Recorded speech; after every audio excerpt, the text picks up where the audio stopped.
លោកជំទាវសមាជិកសមាជិកាព្រឹទ្ធសភារដ្ឋសភារាជរដ្ឋាភិបាលគណៈអធិបតីភ្ញៀវកិត្តិយសលោកគ្រូអ្នកគ្រូគ្រូសិស្សនិស្សិតអ៊ំពូមីងបងប្អូនប្រជាពលរដ្ឋទាំងអស់ជាទីមេត្រីថ្ងៃនេះខ្ញុំមានសេចក្តីសំណររីករាយដែលបានចូលរួមនៅក្នុងពិធីសម្ពោធដាក់ឲ្យប្រើប្រាស់នៅសមិទ្ធផលនានានៅក្នុងក្រុងស្ទឹងត្រែងខេត្តស្ទឹងត្រែងដែលជាទឹកដីដ៏ស្រស់ត្រកាលប្រកបដោយភ្នំចលងគិរីបបតាវប្បធម៌ដ៏សម្បូរបែបជាពិសេសជាចំណុចប្រសពនៃទន្លេមេគង្គសេកុងសេសាននិងស្រែពកទៅពេលនេះហើយមិញភ្នាក់ដែរបានឈ្មោះថ្មីមួយសប្បុរសជនលាក់មុខសប្បុរសជនលាក់មុខដល់ពេលមកប្រហើបមិនប្រហើបណាប្រហើបមកឈុតធំតែម្ដងនៅមុខ 5000 នាក់អរគុណណាស់ហើយមិញក៏បានជួបជាមួយនឹងបងប្អូនក្មួយហើយបងប្អូនដែលជាពលរដ្ឋដែលជើញមកចូលរួមនៅទីនេះហើយគ្រប់សិស្សនៅសាលាភូមិភាគសុខាភិបាលក៏មានច្រើនមានឈ្មោះច្រើនហើយក៏ត្រូវហើយខេត្តនៅភូមិភាគឦសាននេះត្រូវការកូនឲ្យកាន់តែច្រើនព្រោះយើងគម្លាតជាមួយនឹងអ្នកខេត្តអ្នកក្រុងផ្សេងទៀតយើងនៅតិចហើយដីធំអញ្ចឹងត្រូវការបាទហើយមានកលៀននុបដ្ឋាហើយក៏ជួបជាមួយនឹងក្មួយហើយមិញមានម្នាក់ទៅប្រឡងបាក់ឌុបហើយបាទសូមអបអរសាទរណាស់ដែលបានចប់ប្រឡង2ថ្ងៃនេះបាទហើយខ្ញុំតាមមើល Facebook ដែរដូចប្លែកណាសម័យនេះឃើញយប់មិញរៀបចូលគេឃើញគេដាក់ក្មេងម្នាក់ស្ពាយកាតាបទៅរៀនគេថានេះហើយលទ្ធផលដែលមួយអាទិត្យទៅរៀនតែមួយថ្ងៃក្មួយហ្នឹងវាអត់ប្រឡងទេប៉ុន្តែប្រហែលមួយអាទិត្យទៅរៀនមួយថ្ងៃស្រាប់តែទៅដល់ឆ្ងល់ចុំមិនមនុស្សច្រើនណាស់នៅសាលាខ្ញុំបាទហើយចំពោះសិស្សប្រឡងវិញឃើញសាលាខ្លះសិតអ្នករូបអ្នកតាសិតតារបស់សែនបាទហើយគេមានចំណាត់ថ្នាក់ទៀតគេថានេះសែនផ្លែប៉ោមសុំនិទេស A បើសែនផ្លែចេកសុំនិទេស B ផ្លែបាទហើយ6ទៀតជំនាន់ខ្ញុំមានតែគេថាយកសភៅទៅស្ងោរទឹក3ផឹកទឹក1តែគេមុនខ្ញុំឃើញក្មួយម្នាក់គាត់សមាធិហើយដាក់សភៅនៅមុខសមាធិហើយយកសភៅទៅវាយក្បាលតែសម័យនេះគេបញ្ចូល download ខ្លាំងជាងកុំព្យូទ័រទៀតគេវាយមកអក្សរនឹងវារត់ចូលក្នុងខួរក្បាលតែទោះជាយ៉ាងណាការដឹកនាំអនុវត្តការប្រឡងនេះបានល្អហើយខ្ញុំសូមធ្វើការកោតសរសើរដល់អាដាមបណ្ឌិតសភាចាហុកជួនដរុនដែលបានព្រួយផ្ដើមនឹងចាប់ផ្ដើមរៀបចំកិច្ចការនេះក៏ដូចជាការចូលរួមអនុវត្តពីគ្រប់ស្ថាប័នពាក់ព័ន្ធទាំងអស់ហើយជាពិសេសលោកគ្រូអ្នកគ្រូនៅគ្រប់កន្លែងទាំងអស់នៅក្នុងការដឹកនាំរៀបចំឲ្យបានល្អហើយជាពិសេសនៅក្នុងការធានានៅស្ថិរភាពសន្តិសុខបរិស្ថានសម្រាប់ក្មួយបានប្រឡងទូទាំងប្រទេសហើយក៏អរគុណចំពោះក្មួយនិងឪពុកម្ដាយដែលបានជំរុញលើកទឹកចិត្តបាទហើយជាភាសាអ្នកដែលទៅប្រឡងឆ្ងាយឃើញម្ដាយឪពុកទៅវិចបាយវិចអីទៅអង្គុយបក់ផ្លិតបក់អីឲ្យកូនបាំងឆាត់ទឹកចិត្តឪពុកម្ដាយគឺបង្ហាញនៅក្នុងការចង់ឃើញកូនជោគជ័យហើយកូនក៏ចង់ជោគជ័យតាមរយៈការខិតខំប្រឹងប្រែងប៉ុន្តែមានអ្នកខ្លះសែនផងអីផងនឹងរឿងមួយចោះប៉ុន្តែតាមការជំនាន់ខ្ញុំក៏ចឹងដែរចិត្តប្រឡងនាំគ្នាទៅគ្រូទាយថាចៅឯងចប់ហើយតែចៅឯងរៀនផងអញ្ចឹងគ្រូទាយក៏គាត់ទុកមួយដែរគាត់ឆ្លាតដែរគាត់ចងជើងបើសិនជាថាក្មួយឯងជាប់តែគាត់ថាតែក្មួយចៅឯងរៀនផង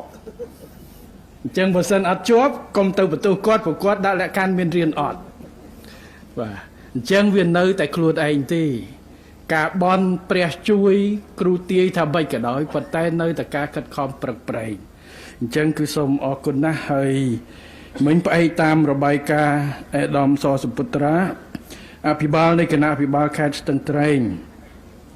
សមិទ្ធផលនានាដែលត្រូវដាក់ឲ្យប្រើប្រាស់ជាផ្លូវការថ្ងៃនេះរួមមានទីលានតេជោធិបតីនៅវេទិកាដៀកជ័យសួនបវរធិបតីសួនសវណ្ណភូមិសួនស្វាគមន៍រូបមនោទឹកឃ្មុំប្រកបដោយគុណភាពរឹងមាំរចនាបថស្រស់ស្អាតនិងសោភ័ណភាពស្រស់បំព្រងដែលនឹងចូលរួមលើកកម្ពស់សោភ័ណភាពទីក្រុងបង្កើនភាពទាក់ទាញសម្រាប់ប្រជាពលរដ្ឋ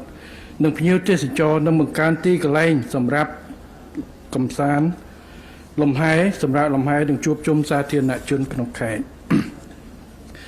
នៅក្នុងន័យនេះខ្ញុំសូមវាយតម្លៃខ្ពស់ចំពោះថ្នាក់ដឹកនាំមន្ត្រីរាជការកងកម្លាំងប្រដាប់អាវុធ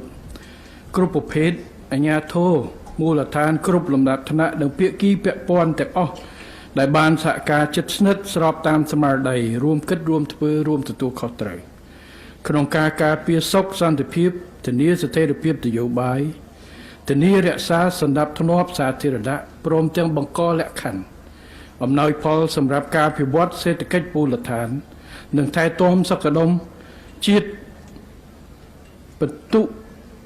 ក្នុងខេត្តស្ទឹងត្រែង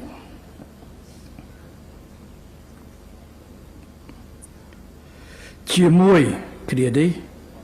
ខ្ញុំក៏សូមសម្ដែងនៅអំណរសាទរជាមួយលោកតាលោកយាយអ៊ំពូមីងបងប្អូនប្រជាពលរដ្ឋខេត្តស្ទឹងត្រែងចំពោះសមិទ្ធផលថ្មីទាំងនេះដែលនឹងចូលរួមលើកកម្ពស់សុខភាពរបស់ប្រជាពលរដ្ឋនិងជំរុញការអភិវឌ្ឍសេដ្ឋកិច្ចសង្គមមូលដ្ឋានតាមរយៈការបង្កើតកលានុវត្តភាពសេដ្ឋកិច្ចការទាក់ទាញវិនិយោគទៅក្នុងស្រុកពីបរទេសការបង្កើតឱកាសការងារការកាត់បន្ថយចំណាក់ស្រុកនិងការលើកកម្ពស់សុខភាពសាធារណៈនិងគុណភាពជីវិតរបស់ប្រជាពលរដ្ឋនៅក្នុងអាណត្តិកន្លងទៅហើយជាពិសេសអាណត្តិនេះខ្ញុំឃើញថានៅតាមបណ្ដាខេត្តជាច្រើននៅទូទាំងប្រទេសបានផ្ដោតនៅក្នុងការកសាងហើយខ្ញុំគិតថាអាចជាការប្រកួតប្រជែងគ្នាជាការល្អក្នុងការរៀបចំទីលានសម្រាប់សាធារណៈសម្រាប់ប្រជាពលរដ្ឋនៅក្នុងខេត្តនៅក្នុងក្រុងអញ្ចឹងយើងចាប់ផ្ដើមពីខេត្តទៅថ្ងៃក្រោយអាចឈានទៅដល់ស្រុកទៅដល់កន្លែងផ្សេងពោះត្រូវការសុខភាពពិតការរៀបចំឲ្យល្អដើម្បីតាក់ទាញទេសចរពីក្រៅវាជារឿងមួយប៉ុន្តែអតិភិបគួរតែផ្ដោតសម្រាប់ប្រជាពលរដ្ឋដែលរស់នៅក្នុងមូលដ្ឋានបាទយើងទៅហៅអ្នកពីក្រៅមកកន្លែងខ្លះគេមកតតែកន្លែងហ្នឹងជាកន្លែងដែលមានមនុស្សអ៊ូអរមុនគេគឺសម្រាប់ប្រជាជនមូលដ្ឋាននឹងឯងទី2អ្នកដែលនៅមូលដ្ឋានគឺជាធនធានរបស់ខេត្តចឹងបានចូលមកមិញសួរអ្នកគ្រូសួរថាឥឡូវគេរៀបចំចេះហើយយ៉ាងម៉េចគេធ្វើអីកន្លែងហ្នឹងបើតើល្ងាចឡើងមនុស្សមកពេញកន្លែងហ្នឹងរំព្រោះឥឡូវមិនមែនរំធម្មតាព្រោះឥឡូវរំហ្នឹងគេហាត់កីឡាបាទហាត់កីឡាគោកពិបាកអញ្ចឹងដាក់មួយញ៉េមួយគឺបាទព្រោះឥឡូវឃើញតាម Facebook កន្លែងខ្លះរំវងនៅ Box Street អីហ្នឹងចំណេញទាំងពីរកីឡាផងហើយរំបត់ប្រពៃណីរៀនរំថែមទៀតមានគ្រូប្រហាត់រំហើយបើក្មេងៗគេមានអាក្បាច់អីណាជោគកពើក្បាច់បន្ទង់ក្បាច់អីអានោះរបស់គេប៉ុន្តែវានៅតែជាសុខភាពធូរចេញពីធ្វើការស្មុកនៅប្រូមួយថ្ងៃពេញចេញទៅដើរនៅផាកបាទអញ្ចឹងការរៀបចំនេះគឺខ្ញុំសូមធ្វើការកោតសរសើរចំពោះអបាខេតដំសសពុត្រាក៏ដូចជាមន្ត្រីរាជការនិងអ្នកពាក់ព័ន្ធទាំងអស់ដែលកសាងកន្លែងនេះហើយដែលតាមពិតខ្ញុំនៅកាលនៅជើងគោកខ្ញុំអាសាមកនេះព្រោះមកភូមិភាគ1ហើយជាពិសេសនៅក្នុងដំណាក់កាលការរៀបចំកងពល128បាទហើយមុននឹងមកហ្នឹងមានហាងមួយកន្លែងនោះដែលមានត្រីប៉ាស្អ៊ីអីឆ្ងាញ់ហើយខ្ញុំចូលហាងនៅកន្លែងហ្នឹងហើយនៅមុខផ្សារហើយចេះតែជិះមកឃើញសាំងកសីបិទនៅការ៉ាសាំងហ្នឹងហើយមកជនីហ្នឹងទៅបាទ ចំថាហ្នឹងគេមកធ្វើអីមកធ្វើជាសួនសាធារណៈឬមួយអីដល់ពេលអាដាមសសុពុត្រាឡើងមកជាអបាខេត្តនេះក៏បានរាយការណ៍មួយចូលទៅរាយការណ៍ខ្ញុំគេមួយរឿងការងារទូទៅហើយក៏ខ្ញុំសួរកន្លែងហ្នឹងថាកន្លែងហ្នឹងនៅជាប់ដោះស្រាយមិនទាន់ចេញរឿងដីនេះដីមួយគឺពាក់ព័ន្ធជាមួយមានការ៉ាសាំងបាទហើយក្រៅពីហ្នឹងគឺដីមុងអភិវឌ្ឍបាទខ្ញុំថាទៅអភិវឌ្ឍអីកណ្ដាលខ្នល់កន្លែងហ្នឹងគួររៀបចំជាសួនសាធារណៈទៅទុកឲ្យប្រជាពលរដ្ឋព្រោះនៅជិតផ្សារផងបាទហើយស្ទឹងត្រែងប្រមូលផ្ដុំកន្លែងហ្នឹងធំហើយកន្លែងដែលជាមជ្ឈមណ្ឌលកណ្ដាលហ្នឹងគួរតែរៀបចំជាកន្លែងសាធារណៈដូចនៅភ្នំពេញនៅមានឯករាជ្យអីចឹងអញ្ចឹងក៏បានដូចផ្ដើមមកហៅអ្នកពាក់ព័ន្ធទាំងអស់មកសម្របសម្រួលគ្នាទៅបាទអញ្ចឹងហើយបានគេហៅលាក់មុខហ្នឹងឯងថាទៅឲ្យសម្របសម្រួលក៏បានចប់ហើយក៏អរគុណទៅដល់គ្រប់ភាគីពាក់ព័ន្ធដែលបានចូលរួមជួយទាំងអស់គ្រប់វិស័យឯកជននៅក្នុងការជួយដែលបាននេះនឹងហើយចាត់ចែងធ្វើក្នុងរយៈពេល24ខែបាទធ្វើខ្លាំងហើយខ្ញុំសួរមិញស្រក7-10គីឡូអាបាខែខ្ញុំចុះមកខ្ញុំថារឿងមានតែពីរទេដែលអាវអាឡុងស្រកគីឡូឬមួយការកាត់អាវថ្មីដែលធំជាងមុនគាត់ថាអាវនៅដដែលទេតែស្រក7-10គីឡូតែនេះគឺជាកិច្ចការងារដែលត្រូវយកចិត្តទុកដាក់ហើយក៏ខំអរគុណណាស់ចំពោះការគិតគូរនេះគឺសមត្ថសុខបាលភាពរបស់ប្រជាពលរដ្ឋជាកន្លែងប្រមូលផ្ដុំកន្លែងនេះក៏អាចរៀបចំកម្មវិធីដូចថ្ងៃនេះចូលរាប់ពាន់នាក់អាចរៀបបែងថាអាចដល់10000នាក់បើសិនជាពុទ្ធទីលាននៅសពពាក់កណ្ដាលទៀតកម្មវិធីអីធំឬមួយក៏ concert អីធំបាទដាក់នៅហ្នឹងបាទ World Cup អត់បានដាក់នៅហ្នឹងទេដាក់ slide ដែរ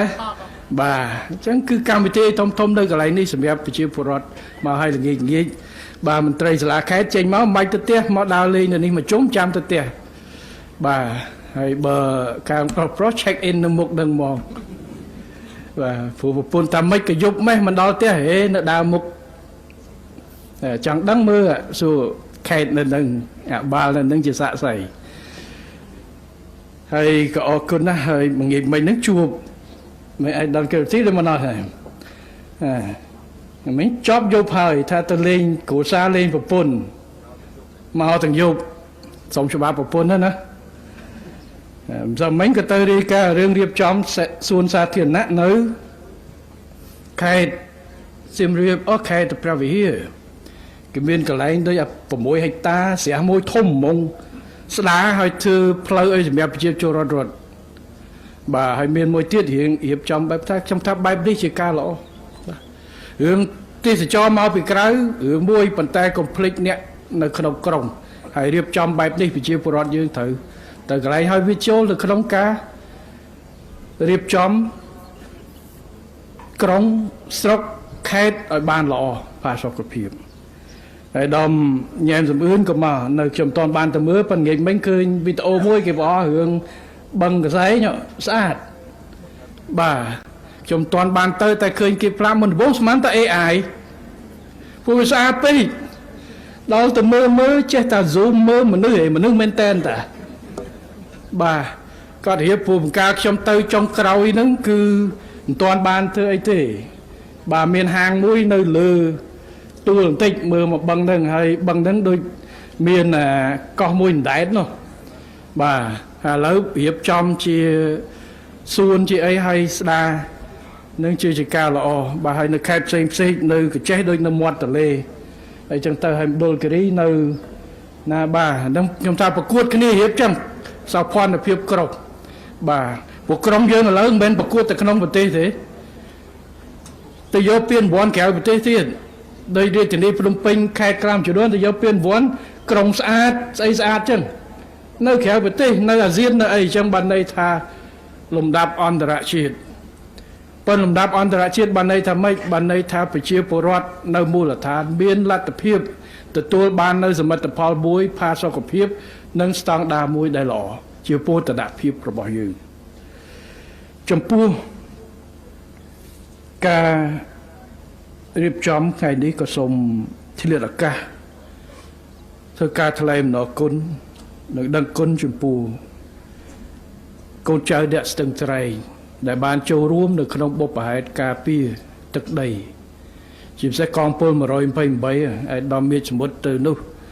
រាយការណ៍ខ្ញុំរាល់ថ្ងៃតកតទៅស្ថានភាពហើយក៏បានជួបប្រយុទ្ធការពារទឹកដីរបស់យើងចេញទៅអន្តរាគមន៍នៅទិសភូមិភាគ4មិញរបាយការណ៍ក៏មានជាការសោកស្ដាយមានពលីនិងរបួសមួយចំនួនហើយ18នាក់ដែលថៃចាប់ទៅកាលនោះភាគច្រើនគឺសិតតែអ្នក128ដែលយើងធ្វើការជិត1ឆ្នាំដើម្បីយើងដោះ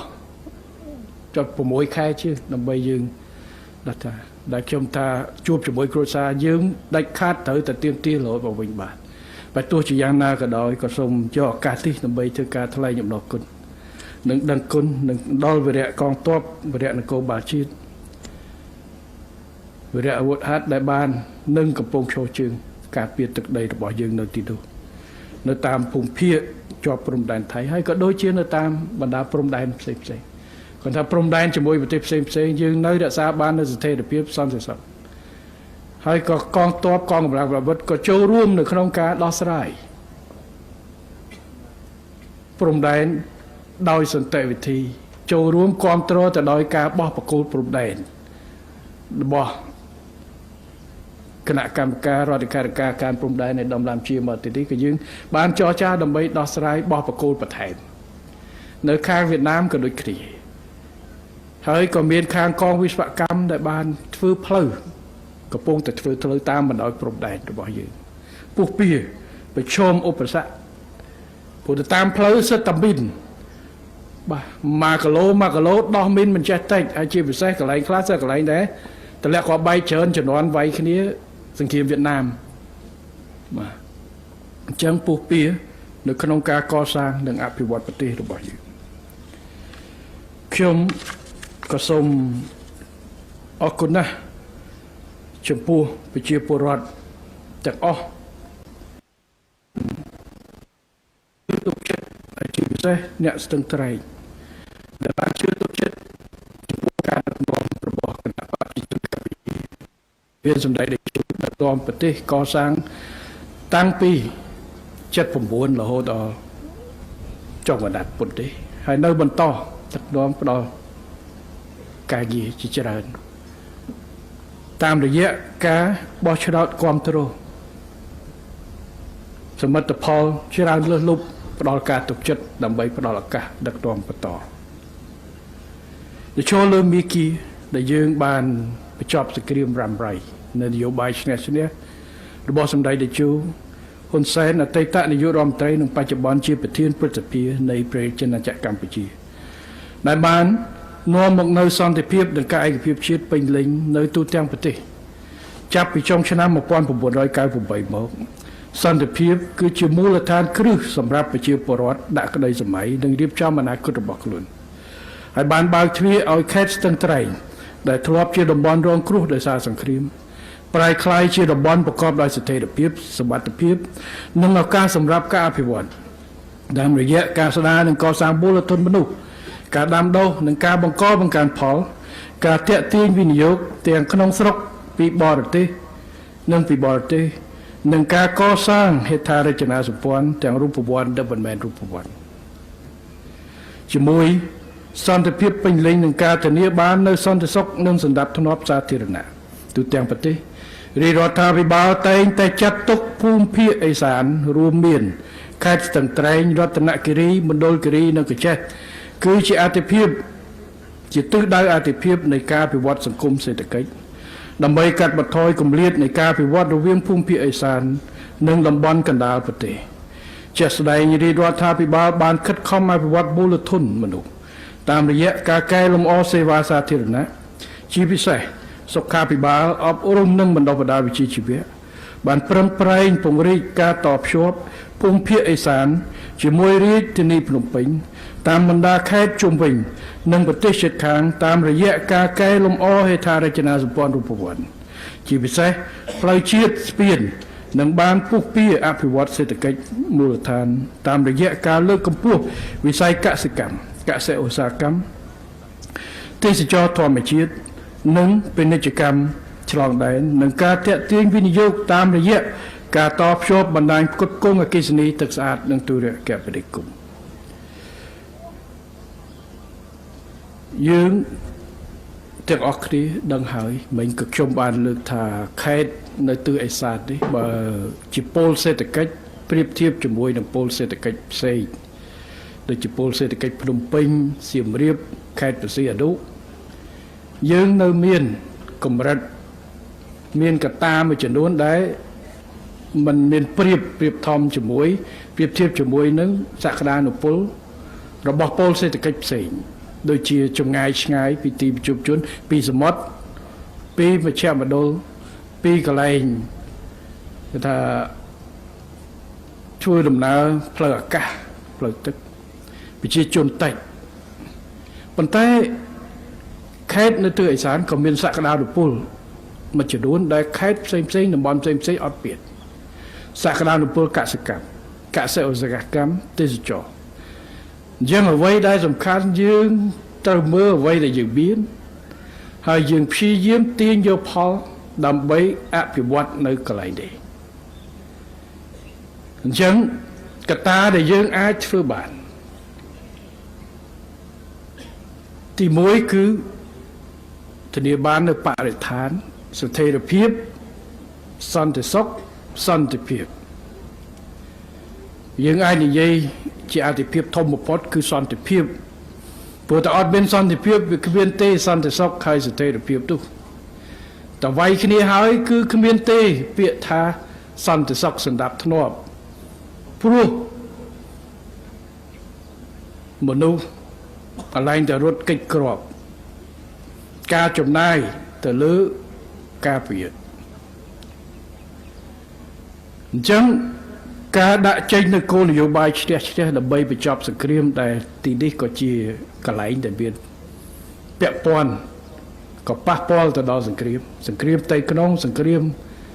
ជដនវៀតណាមដែលខេត្តនៅខាងទិសឦសាននេះ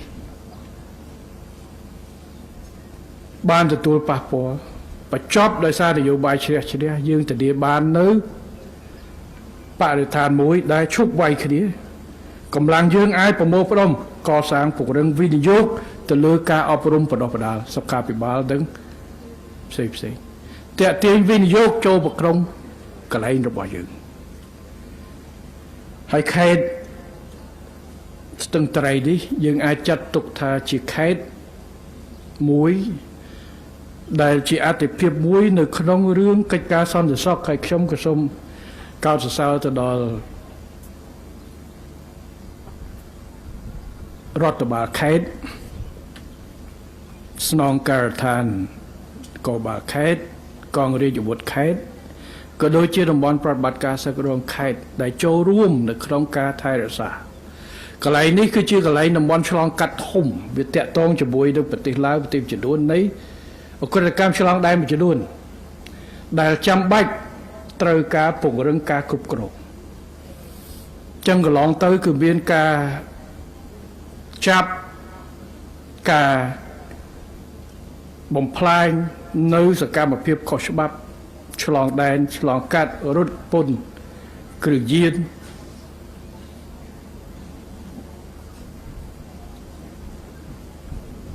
ឆ្លងដែនដែលចូលពីប្រទេសផ្សេងមកយើងដើម្បីឆ្លងកាត់អញ្ចឹងការទប់ទល់នេះគឺជាកិច្ចការសំខាន់ហើយខ្ញុំសូមឲ្យអាជ្ញាធរខេត្តអាជ្ញាធរគ្រប់សមត្ថកិច្ចរបស់ខេត្តបន្តនៅកិច្ចការនេះឲ្យបានយកចិត្តទុកដាក់ធ្វើយ៉ាងណាខេត្តយើងកុំឲ្យមានពាក់ព័ន្ធជាមួយអ្វីដែលគ្រោះថ្នាក់អ្វីដែលជាយើងរួមសេដ្ឋកិច្ចខ្មៅយកចូលក្នុងខេត្តឲ្យសោះបាទឆ្ងាយវាមានបញ្ហាសម្រាប់មុខរបរខ្លះប៉ុន្តែវាមានអំណោយផលដល់មុខរបរដែលមិនចង់ឲ្យគេឃើញមុខរបរដែលអាចថាប៉ះពាល់ទៅដល់សន្តិសុខសង្គមអញ្ចឹងគឺទៅធ្វើម៉េចទប់ទល់ក្រមបណ្ដាញអក្រិតកម្មមិនថាជានៅក្នុង ខេត្តឬមួយក៏ឆ្លងខេត្តឆ្លងប្រទេសត្រូវតែរួមគ្នាដើម្បីទប់ស្កាត់ឲ្យបានអនុវត្តច្បាប់ឲ្យបានបឹងបាត់នេះគឺជាបរិស្ថានមួយដែលយើងចង់ធានាព្រោះបើសិនជាខេត្តមានឈ្មោះប្រឡាក់ប្រឡូកហើយគឺពិបាកលៀងណាស់ត្រូវការតាមមួយផ្លេតទេឡានបើកកាត់មួយពេកខ្ទាតផុកមកយើងតាមមួយផ្លេតទេយើងប្រឡាក់តែត្រូវការពេលវេលាដើម្បីបោះសម្អាតវាអញ្ចឹងកុំឲ្យវាប្រឡាក់កុំដើរចិត្តផុកកុំយកផុកប្រដាក់ជាប់ខ្លួននេះគឺត្រូវថែរក្សាឲ្យបាននេះដែលថាទីមួយសង្គ្រាមឥឡូវបើយើងអត់សង្គ្រាមហើយគឺរឿងសន្តិសុខស្ថិរភាពនិងបញ្ហាសុវត្ថិភាពជូនប្រជាពលរដ្ឋទេបើជាកន្លែងអសន្តិសុខកន្លែងអសុវត្ថិភាពមានឈ្មោះមានបញ្ហា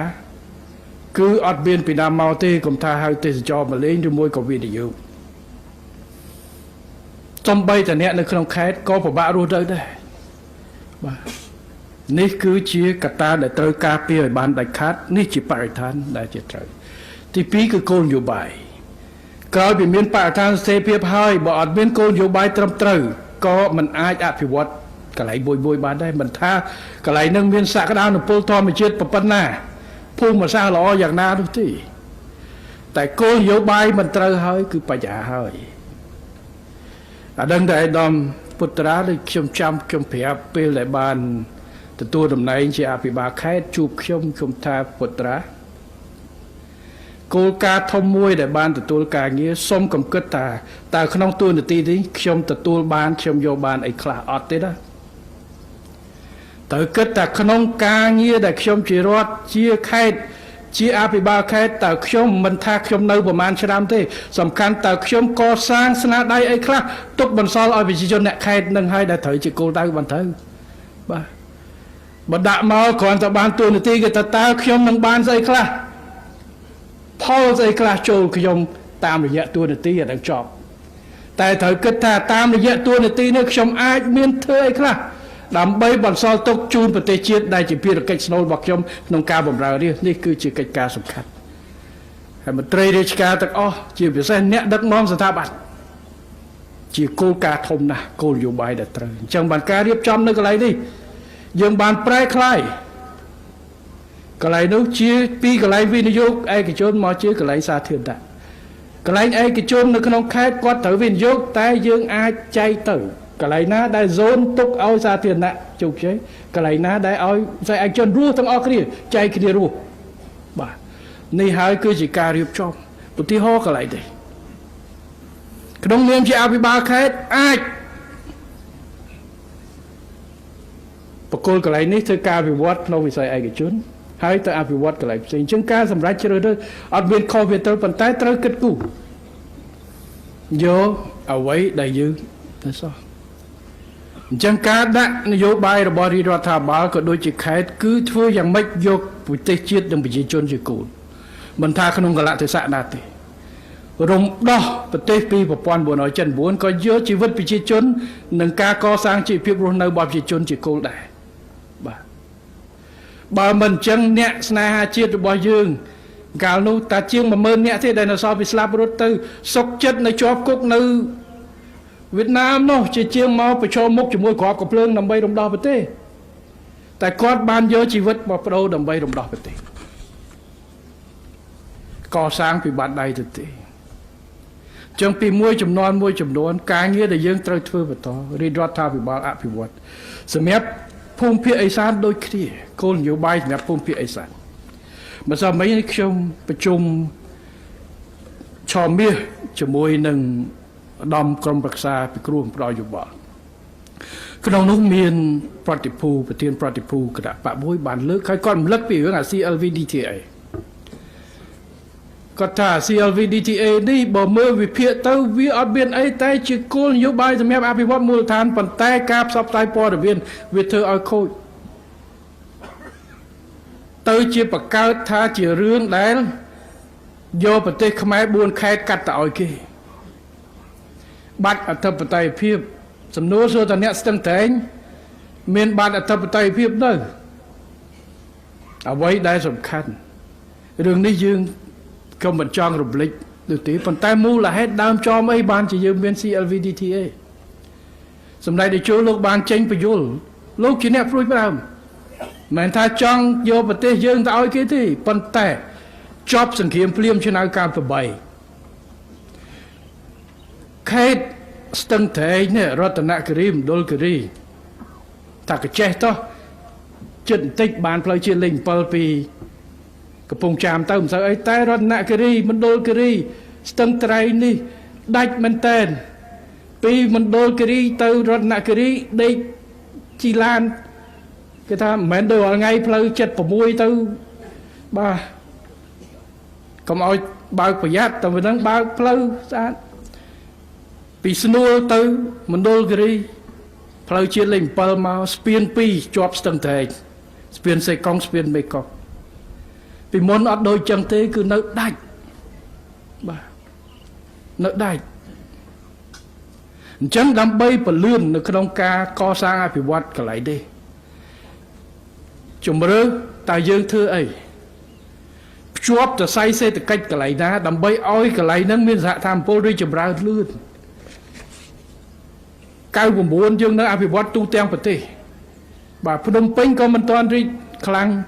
ខេត្តព្រះសីហនុខេត្តសៀមរាបក៏មិនទាន់រីកខ្លាំងអញ្ចឹងគ្រប់កន្លែងទាំងអស់ទៅការអញ្ចឹងបានផ្ដួចផ្ដើមដើម្បីរៀបចំកាលនោះមាន3ដល់10ខេត្ត4ខេត្តពីយើង4ខេត្តពីឡាវហើយ5ខេត្តពីវៀតណាមគុំគ្នារៀបចំជាផែនការមេមួយដើម្បីអភិវឌ្ឍតំបន់អភិវឌ្ឍតំបន់នេះផែនការនេះមិនមែនយើងសរសេរឬវៀតណាមសរសេរឬប្រទេសដៃគូអ្នកជួយឲ្យខ្ញុំជួបជាមួយជំនាញការជប៉ុនដែលជាអ្នកជួយរៀបចំគម្រោងទៅគាត់មកគាត់ថាសោកស្ដាយណាស់ហើយគាត់មកបញ្យល់យើងវិញថាកម្ពុជាមិនយល់ច្រឡំថាគម្រោងនឹងជប៉ុនសរសេរឲ្យសម្រាប់កាត់ប្រទេសឲ្យពីណាទេហើយបាត់អធិបតេយ្យភាពគឺដើម្បីបង្កើនសហថាមពលប្រទេសទាំង3តំបន់ដាច់ស្រយាលដូចគ្នានេះជួយភ្ជាប់គ្នាដើម្បីរីកខ្ញុំប្រាប់គាត់ថារដ្ឋាភិបាលកម្ពុជាអត់មានការយល់ច្រឡំព្រោះរដ្ឋាភិបាលកម្ពុជាផ្ដួចផ្ដើមសម្ដេចតេជោបានធ្វើ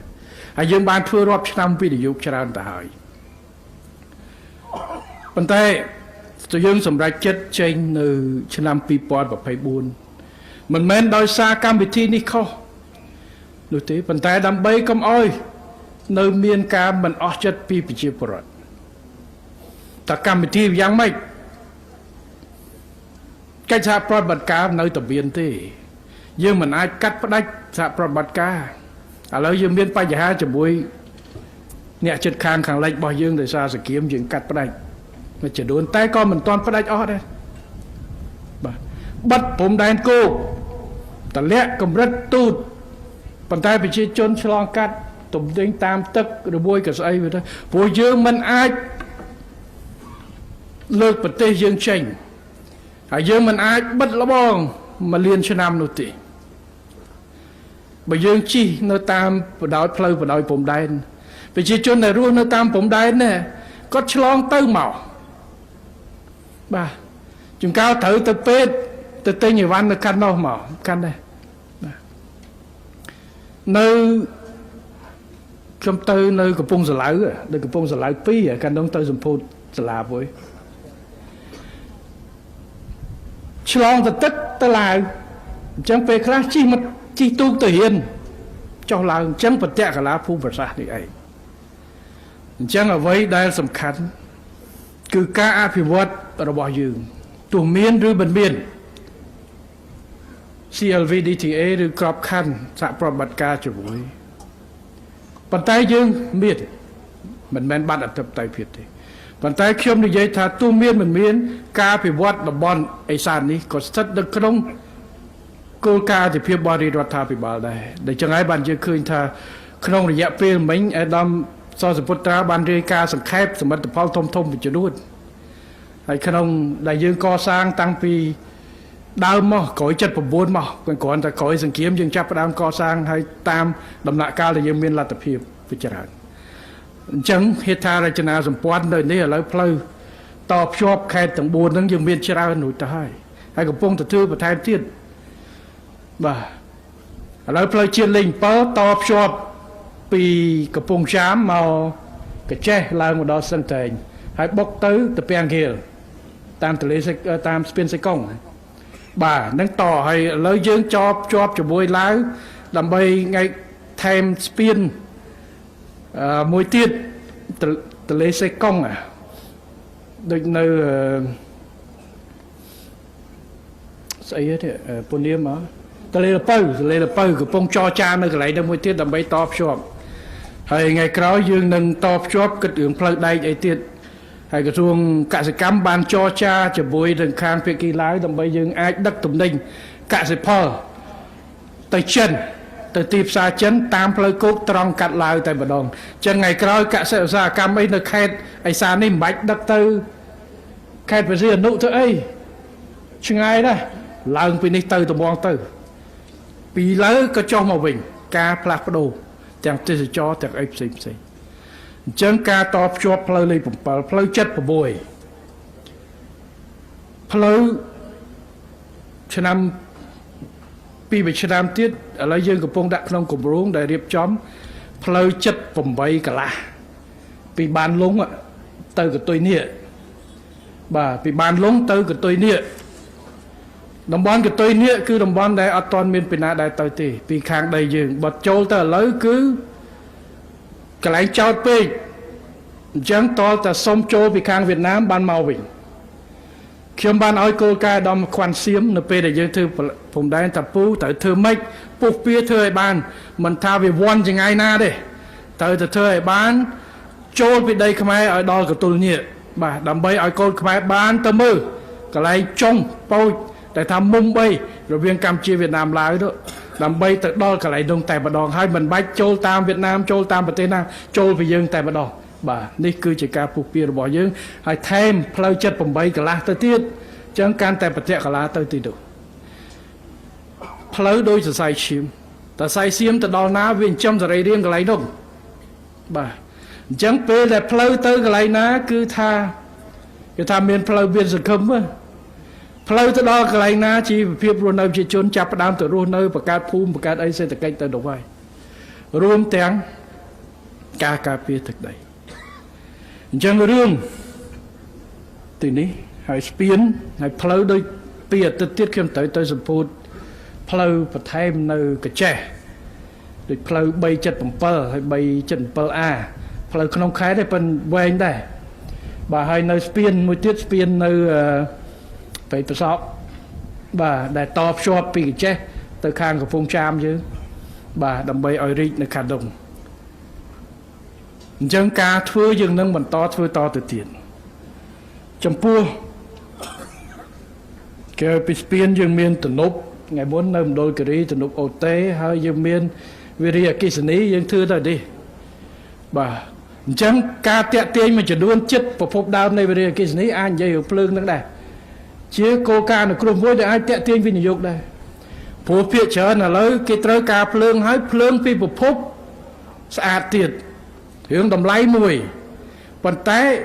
cái trong bán phượng phi bộ phúc bài tòng cái hái co ca làng vinh bị sờ bị tật bị sâu là phố nơi vật tê khá có tròn rồi mong bà sân chỉ cầm môn nâng tinh phần là tập phao pi cầm môn đại phở bẹp lương à cái này cái oi chui credit của man rồi mua cái oi nom tranh nom trâu tại sao cái thủ ấy chắc tử chẳng cả tẹt tiền bài này cứ tham một bộ bài tong là sẽ đẹp nó khai nó từ ấy sáng hay đôi dương krong nó từ lấy giải bóp đôi dương kích của phong đài ba sắc xa đại chẳng ngày cái một phút này hai năm đôi cái nó cứ krong thưa Kshal đào được Kshal phong bà chẳng cứ ca vi này dốc tham một pol hệ tha ra chân ázam pon top shop cứ sầm khăn nơi từ đi khi ông cho chi liệt ở ca ni phong đáy có con na chỉ thay mà đòn tiết chú từ đó phải chia po rót khmai tu tem vật tê nâng cao vật tê thằng đây có lon tới ban châuរួមnơi trong mưu này thị co sang hệ tha ra chân ázam pon tam và đói prom đáy lứa đòi bắt đầu từ lứa ca co sang prom đáy áp phơi của vắt prom đáy hay mà đòn mong đi xong chay chỉ bôi nâng khang vi phạm cam đại cao dương thưa ca cho là na មហាជនចូលរួមរយៈពេល66ថ្ងៃយើងមានប្រជាពលរដ្ឋប្រសង់ទៅក្នុងទៅក្រៅប្រទេស72បឺននាក់105អង្គនាក់ដែលបានចូលរួមជួយថវិកាបានជិត27លានដុល្លារហើយក្រុងដែលមកធ្វើនោះគឺយើងធ្វើក្រុងផ្លូវខ្សែក្រវ៉ាត់ថ្មីសុទ្ធសាធ4ខ្សែទៅភូមិសាស្ត្រខេត្តមណ្ឌលគិរីប្រវែង147គីឡូវា42ខេត្តរតនគិរី97.48គីឡូព្រមទាំងការកសាងសំណង់សិល្បការជាច្រើនកន្លែងហើយគិតដល់បច្ចុប្បន្នលទ្ធផលការងារសម្រេចបានប្រមាណជាង95%ហើយក្នុងនោះខេត្តមណ្ឌលគិរីបានបញ្ចប់100%ខណៈដែលខេត្តរតនគិរីឈូសឆាយដល់គោលដៅរួចរាល់ប៉ុន្តែបន្តកែសម្រួលនិងកសាងសំណង់សិល្បការមានស្ពានមានអីចឹងទៅបាទកន្លែងនេះឲ្យខ្ញុំប្រាប់ទៅខាងវិស្វកម្មឲ្យធ្វើសិលាចារឹកយ៉ាងធំកន្លែងកំណត់នឹងឲ្យដាក់ថាផ្លូវនេះត្រូវកសាងក្រោមមូលនិធិដែលមានការចូលរួមពីប្រជាពលរដ្ឋទូទាំងប្រទេសហើយប្រជាពលរដ្ឋសូមអញ្ជើញមកមើលផ្លូវដែលខ្លួនបានចូលរួមហើយអ្នកមិនបានចូលក៏ជាផ្លូវសម្រាប់ប្រទេសជាតិរបស់យើងដែលកើតឡើងពីស្មារតីនៃការចូលរួមប្រជាពលរដ្ឋយើងដែលថាព្រួយបារម្ភពីរឿងព្រំដែនរឿងអីឥឡូវចូលរួមក្នុងការអភិវឌ្ឍព្រំដែនតាមការកសាងនេះអត់មានរឿងគេថាមានអីដែលគ្មានដំណាភាពនោះទេបាទឥឡូវខ្ញុំអាប់ដេតតាមពិតមាន page របស់គេដែលខ្ញុំថាត្រូវតែមានដំណាភាពការបានថវិកាប្រមាណទៅធ្វើសន្និសីទទៅធ្វើអាប់ដេតជាប្រចាំធ្វើបច្ចុប្បន្នភាពឲ្យតែខ្ញុំចង់ឲ្យធ្វើយ៉ាងម៉េចមិនមែនទាន់តែថាការធ្វើទេប៉ុន្តែជាស្នាដៃព្រោះនេះគឺជាការចូលរួមរបស់មហាសួតសាសខ្មែរនៅក្នុងការអភិវឌ្ឍជួយទៅក្នុងតំបន់ខេត្តទាំង4បូកជាមួយនឹងតំបន់ព្រំដែនរបស់យើងនេះគឺជាការទីសំខាន់ហើយរឿងនេះគឺជារឿងដែលត្រូវបន្តធ្វើប៉ុន្តែយើងមានបញ្ហានៅព្រំដែនថៃបច្ចុប្បន្នប៉ុន្តែដែលថាផ្លូវមួយចំនួនវាពាក់ព័ន្ធទីហោផ្លូវ58ផ្លូវអីប៉ុន្តែដាច់ខាតយើងមិនអាចចោលគម្រោងការគិតគូរបែបនេះទេត្រូវតែបន្តធ្វើបើមិនចឹងយើងចោលមិនត្រូវតែមានមនុស្សទៅនៅរឿងម្ដងមកកាលដោះស្រាយវាទៅប៉ុន្តែត្រូវតែមានមនុស្សមានការប្រើប្រាស់មិនថាកងកម្លាំងប្រដាប់អាវុធកងនគរបាលដែលចល័តដើម្បីល្បាតការពារជាប្រចាំប្រជាពលរដ្ឋបាទរស់នៅកសាងជីវភាពហើយជាពិសេសជាមោទនភាពដែលថាកន្លែងច្រើនណាស់ដែលពីមុនមកយើងមិនដែលទៅដល់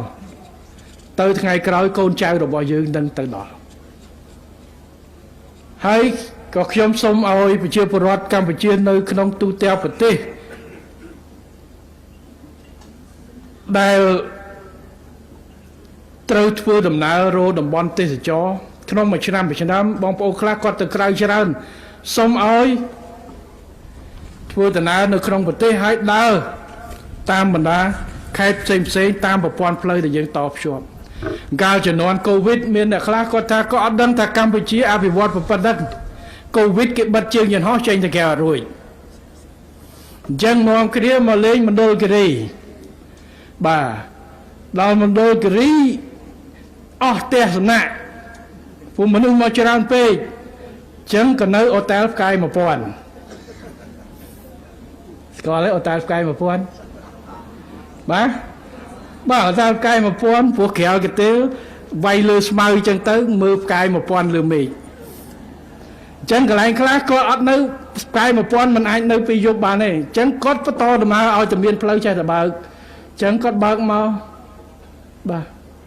គាត់បើកម្ដងកាត់ម្ដងរតនគិរីតាមផ្លូវចេះតែមកស្ទឹងត្រែងឡើងស្ពានទៅដល់តាពាំងគ្រាលមើលត្រឡប់មកវិញឡើងស្ពានតាមស្ពានទន្លេមេគង្គចេះតែទៅតឡាបរវត្តទៅដល់ព្រះវិហារ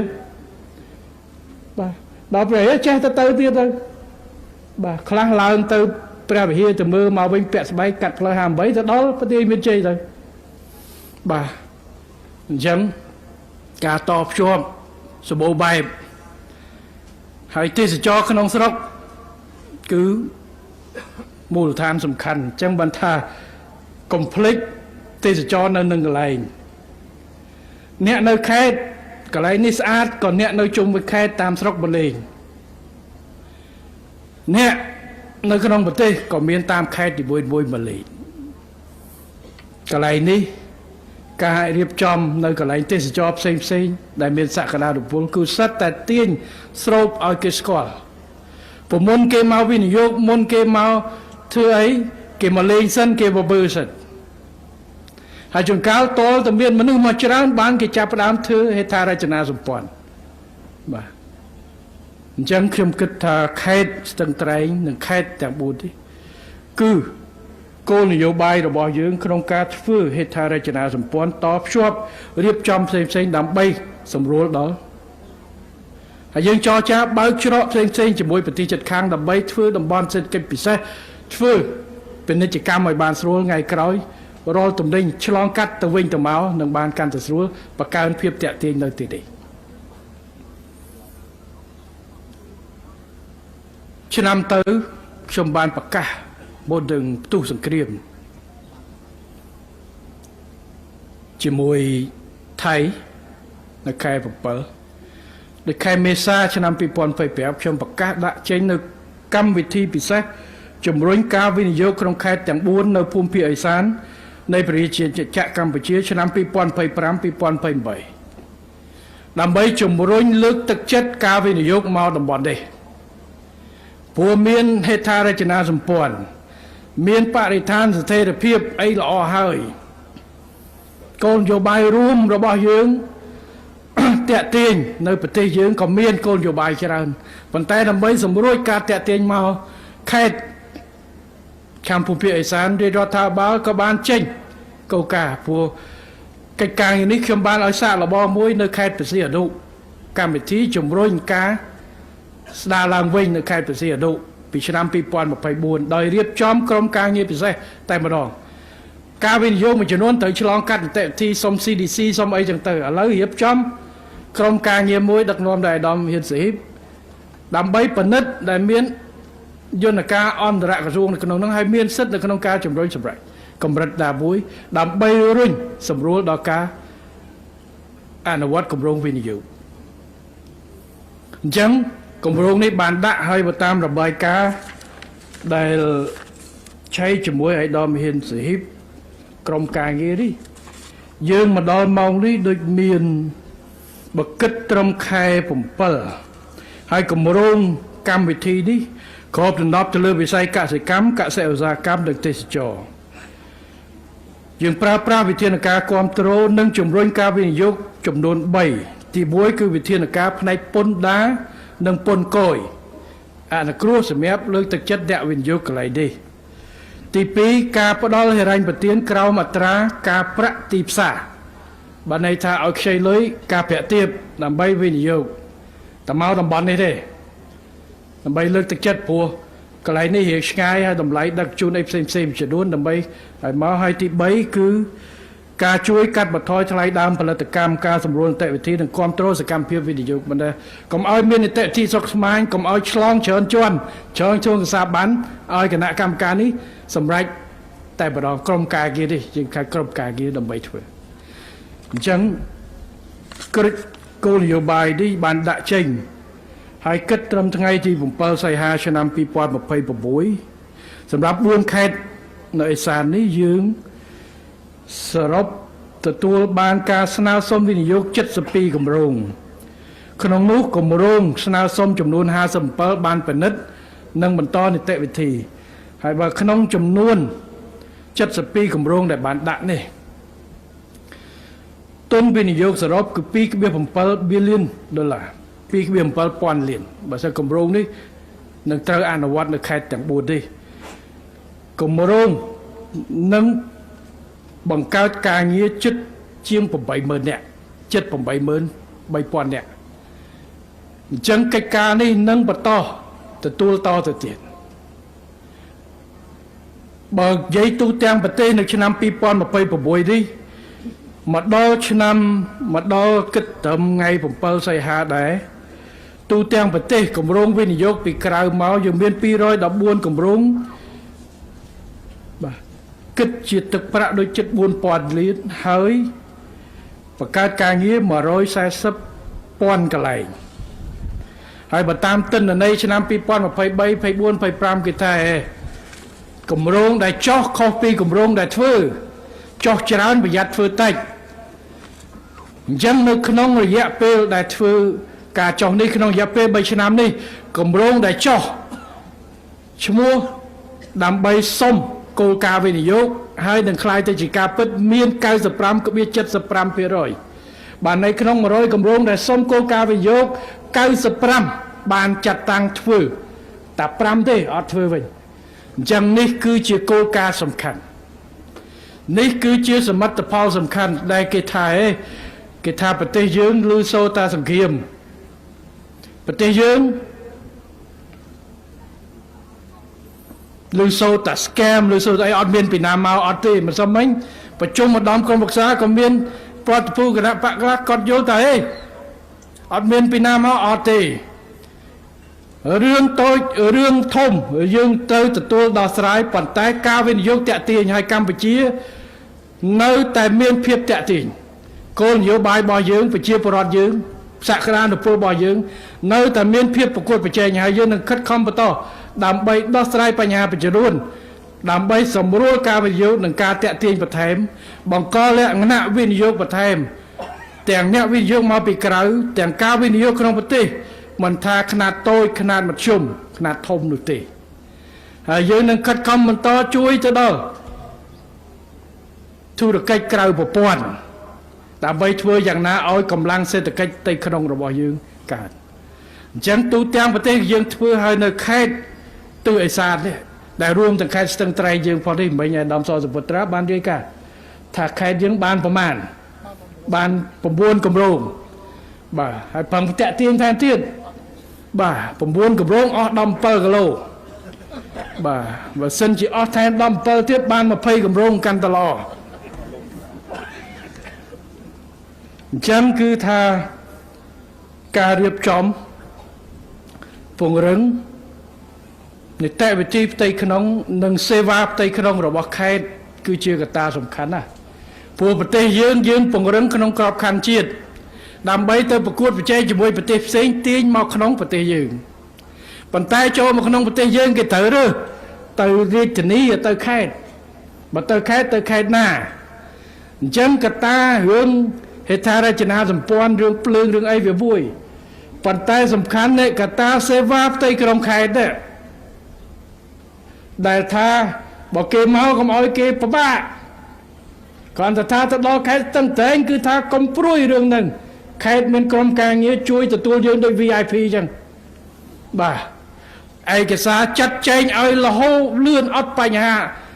ឲ្យអាជ្ញាប័ណ្ណយកទៅដោះស្រាយគាត់ដោះស្រាយអត់មានបញ្ហាដីធ្លីអត់មានបញ្ហាអីធូរហើយធ្វើប្រតិបត្តិការអត់មានឈឺក្បាលរឿងអីទៀតអាចធានាបានមានរឿងអីទៅជួបគាត់ដោះឲ្យបានភ្លាមហ្នឹងហើយភាពប្រកួតប្រជែងថ្ងៃនេះក៏មានដែរខេត្តប្រមាណនៅក្បែរគ្នាដែរខេត្តបាទនៅទន្ទឹមថាខេត្តឦសាននឹងជាប្លុកមួយហើយដែលត្រូវរៀបចំជួយប្រកួតមួយផ្សេងប៉ុន្តែខេត្តទាំង4ហ្នឹងក៏ប្រកួតគ្នាដែរបាទតែប្រកួតគ្នាកុំបែងជើងគ្នាប្រកួតគ្នាយកដូចនេះកុំប្រកួតគ្នាយកស្អីទឹកគូសស្អីអូអកបោះបងអឿននោះបាទគេស្អាតជាងកុំឲ្យតាក់ទាញតតែយើងទៅគូសប្រឡាក់ឲ្យវ៉ាអត់ទេធ្វើស្អីមួយតាក់ទាញប្រកួតប្រជែងគ្នាចឹងបើន័យថាប្រកួតប្រជែងវិជ្ជមានហើយសេវាសាធារណៈសេវាជួយទៅដល់អ្នកវិនិយោគទាំងក្រៅទាំងក្នុងទាំងសេវា SME ស្អីផ្សេងនេះដែលយើងត្រូវរៀបចំធ្វើយ៉ាងណាបកលលក្ខណៈទាំងអស់នេះហើយគឺជាកត្តាដែលយើងធ្វើដើម្បីអីដើម្បីខេត្តយើងបានរីកចម្រើនដើម្បីខេត្តយើងបានដើរលឿនអានឹងខ្ញុំប្រាប់ពុត្រាថាអានឹងហើយដែលយើងទៅធ្វើក្នុងជំនាន់យើងមិនថាមួយអាណត្តិមិនថាពីរអាណត្តិតែធ្វើម៉េចអារបស់អស់នឹងទៅបានបង្កើតជំនាន់អភិបាលខេត្តនេះបាទនេះគឺជាអ្វីដែលយើងត្រូវគិតថាអ្វីដែលយើងបានពីឱកាសក្នុងការបម្រើប្រជាជនក្នុងការកាន់តួនាទីនេះយើងមិននៅនឹងមួយជីវិតទេពីណាក៏មិនអាចនៅមួយជីវិតដែរប៉ុន្តែយើងបានចូលរួមនៅក្នុងការកសាងដំណាក់កាលវត្តវិជ្ជមាននៃកសាងប្រទេសអញ្ចឹងជីវភាពរស់នៅរបស់ប្រជាពលរដ្ឋការតាក់ទាញខេត្តដើម្បីប្រែប្រួល នេះគឺជាអ្វីដែលនឹងនៅស្ថិតថេរនៅក្នុងបេះដូងរបស់ប្រជាពលរដ្ឋនិងការចងចាំរបស់ប្រជាពលរដ្ឋគ្រប់ជំនាន់បាទឥឡូវគេអាចចាំថាក្នុងអភិបាលខេត្តទាំងអស់មានតែអភិបាលខេត្តជំនាន់នេះទេមានលើស100គីឡូអភិបាលខេត្តធំតែកុំឲ្យចាំតែមានអានឹងគ្រាន់តែហើយមិនមែនតែខេត្តទេគឺនៅក្នុងគ្រប់ស្ថាប័នគ្រប់អង្គភាពគ្រប់ថ្នាក់ទាំងអស់មិនថាថ្នាក់ជាតិក្រៅជាតិដើម្បីយើងជួយហើយយើងនឹងអង្គុយជឿខ្ញុំយើងនឹងអង្គុយពេលដែលយើងរត្រែតទៅហើយទោះបីជាយើងចប់ក៏ដោយក៏យើងអាចសប្បាយចិត្តថាយើងបានចូលរួមនៅក្នុងការបន្សល់នៅអ្វីដែលប្រជាពលរដ្ឋបានធ្វើហើយទុកឲ្យអ្នកមកក្រោយទៀតមានមូលដ្ឋានកាន់តែរឹងមាំតទៅទៀតសម្រាប់ខេត្តទាំងអស់គ្នាអញ្ចឹងការខិតខំកែសម្រួលនិងពង្រឹងសេវាសាធារណៈដើម្បីជួយពង្រឹងការភ្ជាប់ប្រទេសថ្នាក់ជាតិខំដោយថ្នាក់ជាតិថ្នាក់ក្រោមជាតិខំដោយថ្នាក់ក្រោមជាតិបញ្ហាវាមិនល្អឥតខ្ចោះទេគ្មានអីដែលល្អឥតខ្ចោះពាក្យថាពេលដែលយើងមានភាពល្អឥតខ្ចោះគឺពេលដែលយើងចាប់ដើមធ្លាក់បើន័យថាម៉េចយើងចាប់ដើមប្រឡែងដៃថាស្អីក៏វាល្អដែរយើងអត់ទទួលស្គាល់នៅការពិតតែអ្វីដែលយើងត្រូវពង្រឹងបន្ថែមទៀតយើងគិតថាហ្នឹងវាល្អឥតខ្ចោះហើយអាពាក្យឥតខ្ចោះនេះហើយដែលជាចំណុចដែលធ្លាក់តែខ្ញុំបានធ្វើល្អហើយប៉ុន្តែនៅមានល្អជាងនឹងទៀតអាចធ្វើបានមួយជំហានខេត្តដូចគ្នាភាពប្រកួតប្រជែងទៀងបាន9គម្រោងហើយប៉ុន្តែអត់ទាន់គ្រប់ទេចង់បានឲ្យបាន20គម្រោងក្នុងរយៈពេលពី10ខែទៀតទាញស្អីខ្លះអានឹងគេថាកសាងបានកន្លែងនេះមួយហើយចង់មានមេจิตតាថាឲ្យតាមស្រុកមួយមានកន្លែងសម្រាប់ស្រុកដែរសម្រាប់ជើងរុញធ្វើឥ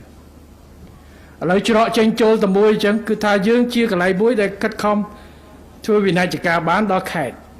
តែមុខទៀតយើងអាចឈានទៅដល់ស្រុកពង្រឹងសមត្ថភាពស្រុកក្នុងការឲ្យរុញឲ្យបានដើម្បីយើងធ្វើយ៉ាងណាភាពបត់បែនប្រជាជនកាន់តែច្រើនបាទប្រជាជនកាន់តែច្រើនសេវាកាន់តែកូនអញ្ចឹងពង្រីកការផ្ដល់វិមជ្ឈការសិទ្ធិនិងសមត្ថភាពនឹងការទទួលខុសត្រូវបាទអាហ្នឹងសូមឲ្យមើលឲ្យបានច្បាស់វិមជ្ឈការសិទ្ធិទៅជាមួយវិមជ្ឈការនៃការទទួលខុសត្រូវបាទប្រហែលថ្ងៃនេះឃើញអារឿងស្អីបកគោភ្លើង$2000ស្អីដែរ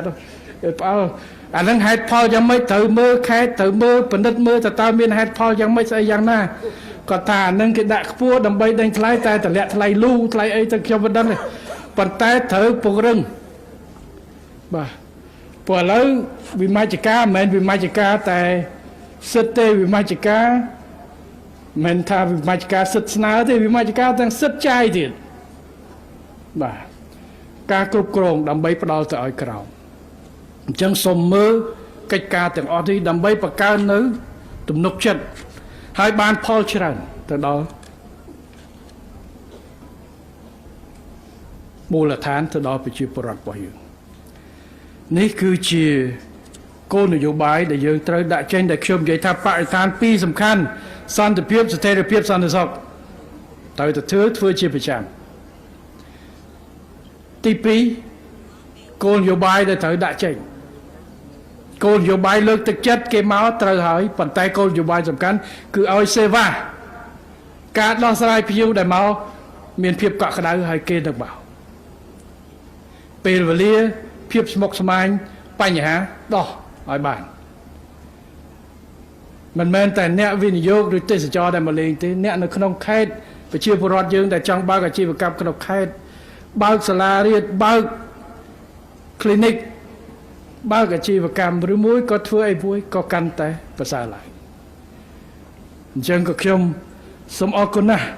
ចំពោះការខិតខំរបស់មន្ត្រីរាជការគ្រប់ថ្នាក់ខេត្តស្រុកឃុំដែលបានជួយនៅក្នុងការពង្រឹងគ្រប់វិស័យនៅក្នុងខេត្តហើយទៅបន្តធ្វើតទៅទៀតបាទខេត្តស្ទឹងត្រែងប្រៀបធៀប10ឆ្នាំមុនខុសគ្នាឆ្ងាយប៉ុន្តែ10ឆ្នាំទៅមុខ ក៏ត្រូវតែខុសជាងនេះឲ្យឆ្ងាយទៅក្នុងទស្សនវិជ្ជាវិជ្ជមានបាទវាមានជំរឿវាអាចនៅត្រឹងវាអាចធ្លាក់ចុះឬវាអាចកើនឡើងអត់នៅទេគ្រប់ទស្សនវិជ្ជាទាំងអស់សេដ្ឋកិច្ចសន្តិសុខសណ្ដាប់ធ្នាប់បញ្ហាផ្សេងបាទអាហ្នឹងយើងអាចនិយាយព្រោះបើយើងមើលនៅប្រទេសខ្ញុំធ្លាប់ទៅកាលធនាគារពិភពលោកទៅប្រទេសកុងហ្គោសាធារណរដ្ឋកុងហ្គោប្រទេសនេះកាលពីឆ្នាំ1920-1930គេថាជាប្រទេសបែលហ្សិកនៃអាហ្វ្រិកដល់ពេលខ្ញុំទៅឆ្នាំ2000ជាងគឺប្រទេសសង្គ្រាមហើយហួរគ្នាឡើងខ្ទេចត្មងបាទអាហ្នឹងរឿងសង្គ្រាមរឿងសន្តិសុខឥឡូវប្រទេសនៅអឺរ៉ុបមួយចំនួនខ្ញុំមិនថាប្រទេសណាទេប្រទេសមហាអំណាចតែថា10ឆ្នាំមុនសន្តិសុខអត់បញ្ហាតែឥឡូវទៅមិនស្រួលបាត់កបោបលើមិនស្គាល់បាទខ្ញុំជួបជាមួយនឹងព្រះមហាក្សត្របច្ចុប្បន្នរបស់ម៉ាឡេស៊ីគាត់ក៏ជាស៊ុលតានរបស់ជហូគេដូរវេនគ្នាទៅអាហ្គងទៅព្រោះនៅនោះមានព្រះអង្គម្ចាស់ច្រើនអញ្ចឹងគេដូរវេនគ្នា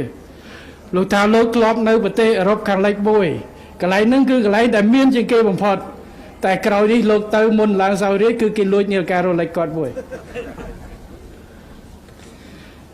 ដែលកាលមុន10ឆ្នាំមុនគឺល្អអញ្ចឹងវាអាស្រ័យទៅលើគោលនយោបាយនិងការខិតខំប្រឹងប្រែងរបស់មូលដ្ឋានមិនថាប្រទេសមានប្រទេសក្រទេអញ្ចឹងការថែរក្សានេះសំខាន់ហើយមិនអាចភ្លេចខ្លួនទេខេត្តស្ទឹងត្រែងបើមិនប្រយ័ត្នមិនទប់ស្កាត់អារឿង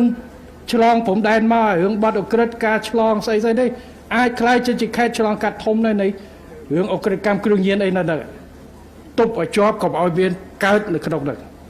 បាទស្នងការខេត្តដូចទៅមកថ្មីទេបាទមកពីជំនាញខាងត្រូវជំនាញទាំងស្រាប់បាទមកដូចជាអនុប្រធានមន្ទីរគ្រឿងញៀនដែលយកមកកាន់ជំនាញទាំងតែម្ដងថ្ងៃមុនយើងដកប្រមាណអ្នកដូច9អ្នកបាទដែលពាក់ព័ន្ធដកចេញតែម្ដងឲ្យធ្វើការឲ្យច្បាស់ណាអត់ឲ្យខេត្តនេះคล้ายទៅជាខេត្តដែលជាកន្លែងសបុកសម្រាប់សេដ្ឋកិច្ចខ្មៅនោះទេបង្កើតសេដ្ឋកិច្ចសយឺតបន្តិចក៏ដោយប៉ុន្តែផ្ទះយើងនៅស្អាតពេលដែលវារីកតែវាខ្មៅហើយពិបាកណាស់បាទខេត្តមួយចំនួននៅក្នុងប្រទេសរបស់យើងដែលកសែតស្អីៗបានវាយឈ្មោះលៀបយើងពិបាកណាស់នៅក្នុងការបោសសម្អាតឲ្យគេជឿឡើងវិញខំរុញណាស់អ្នកទេសចរឲ្យមកអ្នកវិនិយោគមករុញទៅដើម្បីស្ដាស់ប៉ុន្តែយើងខិតខំធ្វើតែយកល្អកុំឲ្យវាប្រឡាក់កុំឲ្យផុកបកក្បែរបាទហើយខេត្តដែលខ្ញុំនិយាយនៅក្នុងចំណោមខេត្តអីសានទាំង4ខេត្តនេះគឺជាខេត្តដែលប្រតិកលាហើយឆ្លងកាត់ច្រើនជាងគេអារឿងទៅព្រោះវាមកពីពុំមានមកពីអីឆ្លងកាត់អីផ្សេងហើយទី2ផ្លូវទឹកវាពិបាកចង់100គីឡូចឹងយើងពង្រាយកម្លាំងគាត់ឆ្លងទៅទូកតិចមកបាត់អានឹងដែលថាភាពស្មុគស្មាញតែការសហការនគរបាលអាវុធហត្ថត្រូវការប្រើកងទ័ពចូលជួយបាទពួកកងទ័ពមិនមន្ត្រីអនុវត្តច្បាប់នគរបាលយុតិធម៌មិនប៉ុន្តែគ្រប់គ្រងដល់មន្ត្រីអនុវត្តច្បាប់ក៏ទៅបានដែរពួកការងារសន្តិសុខជាតិរឿងអក្រិតកម្មឆ្លងដែនរឿងគ្រឿងញៀនទៅនេះគឺជារឿងសន្តិសុខជាតិបាទអញ្ចឹងគឺរួមគ្នាដើម្បីធ្វើកន្លងទៅក៏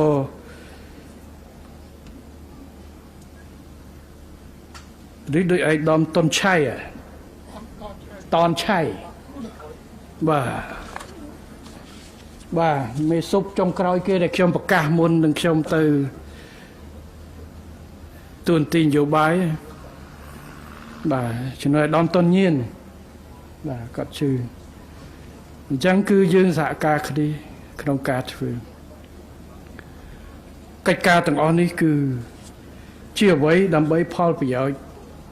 សក្តានុពលទាញយកសក្តានុពលឲ្យបានបាទនៅទីនេះឆ្ងាយពីសមុទ្រពិតប៉ុន្តែនៅជិតព្រំដែនគោក ទៅចិនជាងទីផ្សារធំអត់មានកន្លែងធ្វើ high tech ឬមួយក៏ធ្វើរថយន្តទេតែកន្លែងដែលធ្វើរថយន្តអត់មានដីធំអាចធ្វើកសិឧស្សាហកម្មអាហ្នឹងយើងមើលផលរបស់យើងខេត្តមួយចំនួនអាចធ្វើឧស្សាហកម្មតែគ្មានតំបន់ទេសចរល្អចេះទេអាចទាញបានអញ្ចឹងក៏មើលអ្វីដែលយើងអត់មានមើលអ្វីដែលយើងមានហើយដាក់ទិសដៅអញ្ចឹងបានយើងធ្វើខេត្តព្រះសីហនុយើងដាក់ទិសដៅទៅលើឧស្សាហកម្មទៅលើភស្តុភារកម្មដល់ខេត្តឦសានយើងដាក់កសិកម្មកសិឧស្សាហកម្មហើយនឹងទេសចរដើម្បីឲ្យចំគោលដៅហើយអ្នកដែលវិនិយោគក្នុងវិស័យហ្នឹងយើងជួយករណីពិសេសតាមលទ្ធភាពអាចធ្វើបានពន្ធអនុគ្រោះស្អីចឹងទៅខ្ចីលុយការប្រាក់ទាបស្អីស្អីចឹងទៅ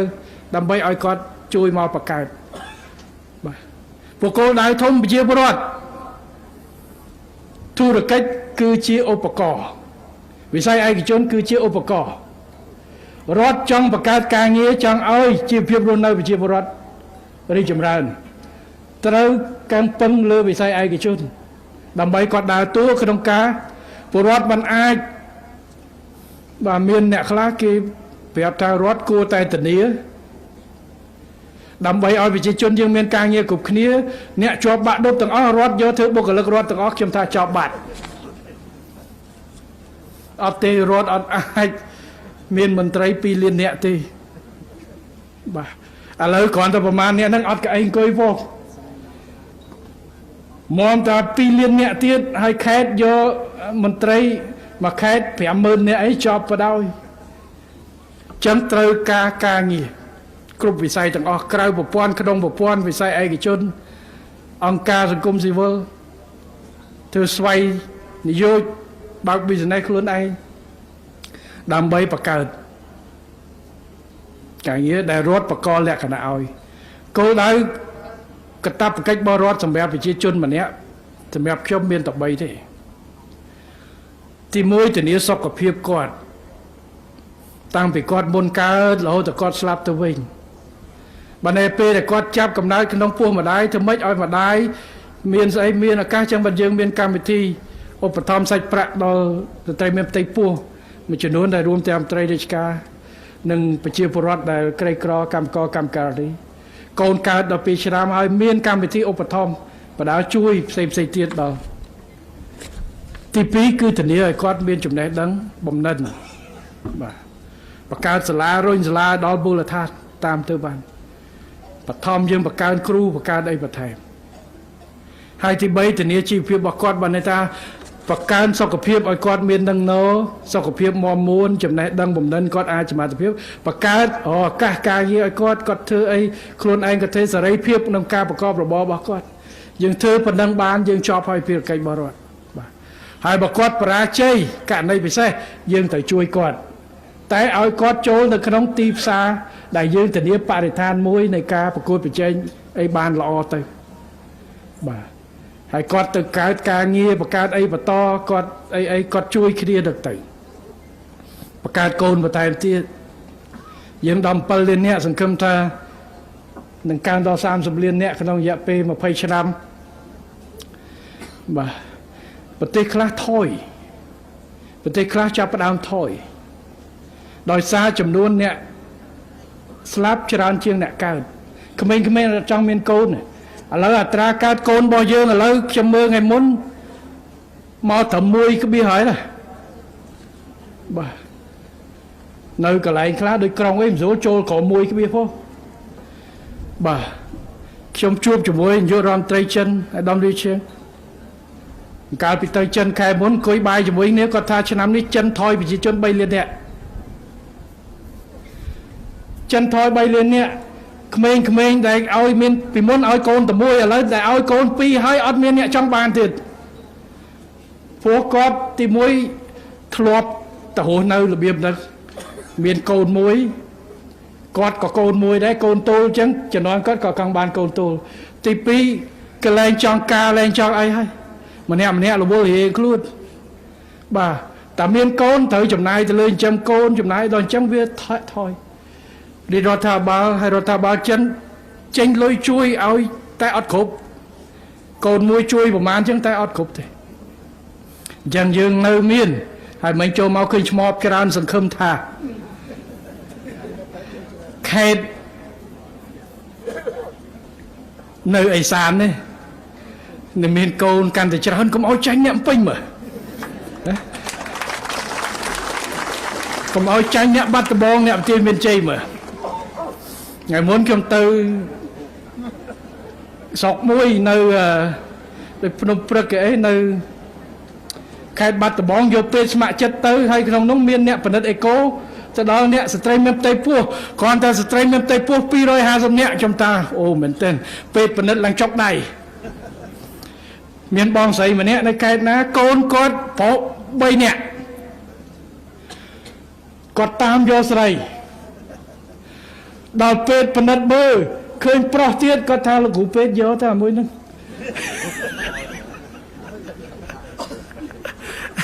hay cái thà ấy trong ban con sấy con pro mấy ngồi vị thi sai cho mất đăng tên đăng chưa cuộc chống ca muốn trong su hay rong tây xuống sọc ca bị bao đấy bà kiểm xua tham mơ bằng anh hiến pê cái thơm mấy ban con sấy và trong làng hệ ta xua con mấy bậc con côn phổ hằng ọ giống trong ban côn phổ pi bốt và hay vấn đề tự bón ban nè thì chui bón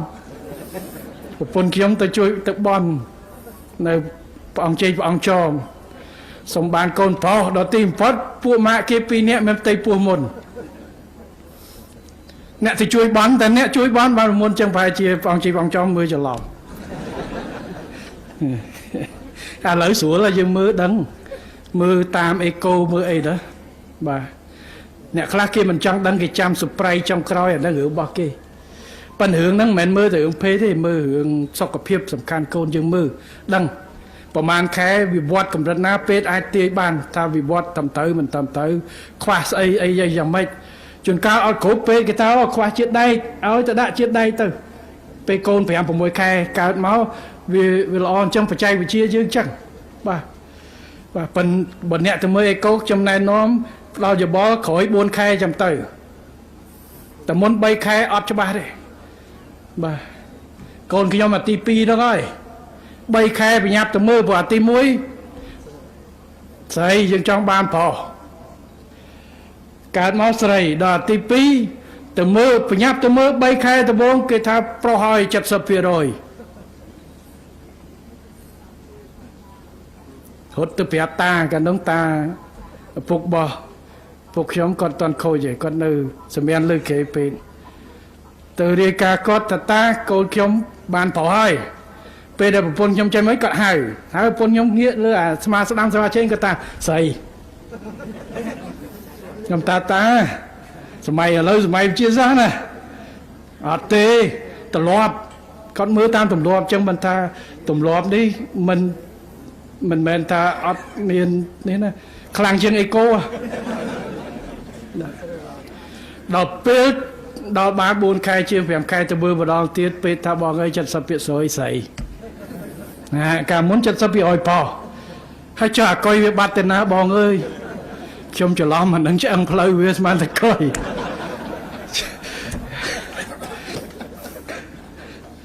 นั่งจังว่าแต่ตัวจีนาใส่กับโกนโปรกับโกนเอาจากซอกกับเพียบล้อใจมาจำแต่ตอมใบใบจะต้นเทียนสมัยยืนตะออกดีให้วิจิจนยืนตรการเจริญพองได้จังกระสมจูนโปบาให้เนี่ยนาเดินตอนเมียนกูสมจูนโปเมียนกูฉับไปจะเมียนเจริญน่ะฮะ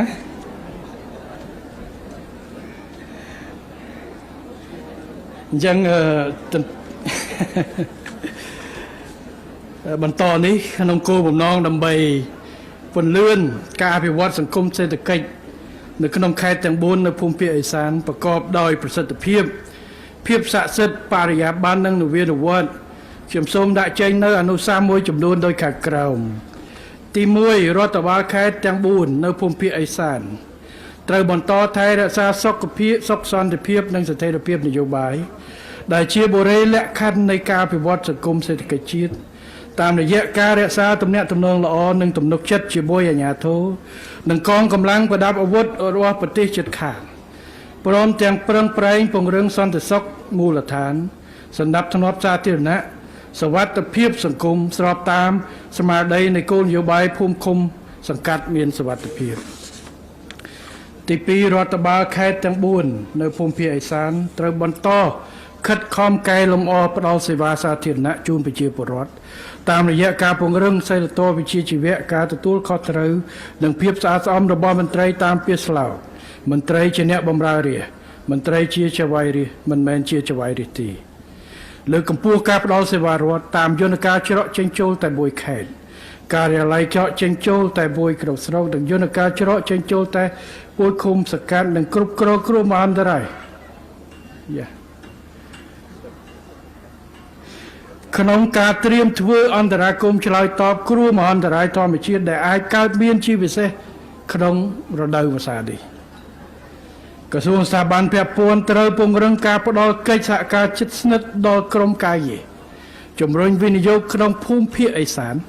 ដើម្បីជំរុញការអនុវត្តកម្មវិធីពិសេសជំរុញការវិនិយោគក្នុងខេត្តទាំង4នៅភូមិភាគឦសាន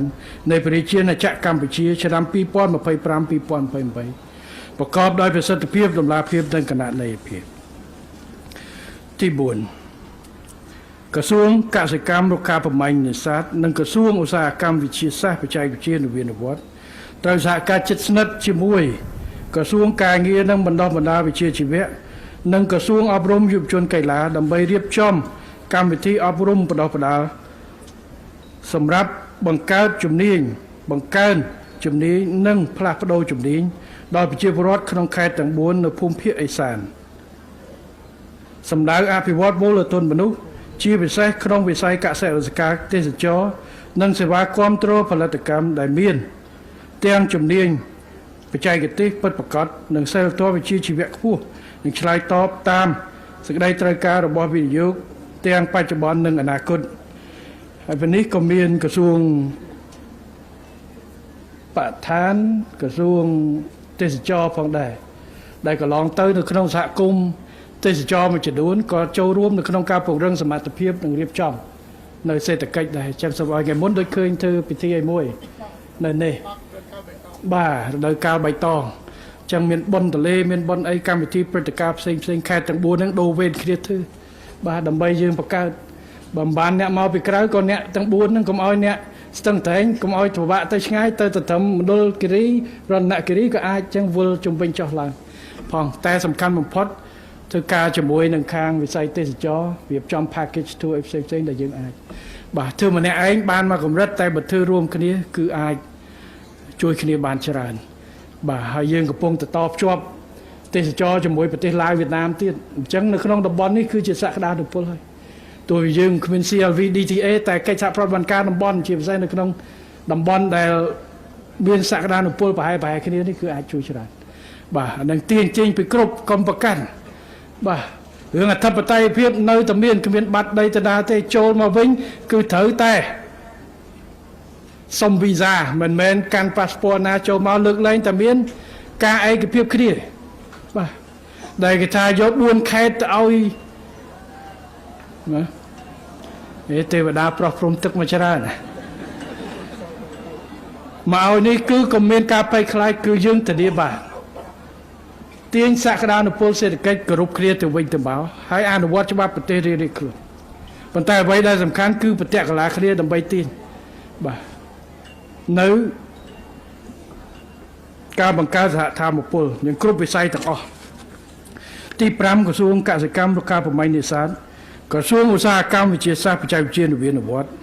និងរដ្ឋបាលខេត្តទាំង4នៅភូមិភាគឦសានត្រូវសហការជិតស្និទ្ធជាមួយឧត្តមក្រុមប្រឹក្សាសេដ្ឋកិច្ចជាតិដើម្បីស្រាវជ្រាវនិងកំណត់ផលិតផលកសិឧស្សាហកម្មសក្តានុពលរបស់ខេត្តទាំង4នៅភូមិភាគឦសានសម្ដៅសិក្សាដាក់ចេញនូវគោលនយោបាយយុទ្ធសាស្ត្រនិងវិធានការចាំបាច់នានាសម្រាប់ជំរុញការអភិវឌ្ឍឧស្សាហកម្មសក្តានុពលទាំងនោះឲ្យបានឆាប់អានឹងដូចយើងមានចុះ កម្មសិទ្ធិបញ្ញាមួយចំនួនដែរដោយមាន GI ដោយកាហ្វេមណ្ឌលការីដែលយើងចុះដែរបាទផលិតផលណាដែលយើងអាចគេថាពិសេសនៅយើងចុះកម្មសិទ្ធិបញ្ញាបាទដើម្បីធានា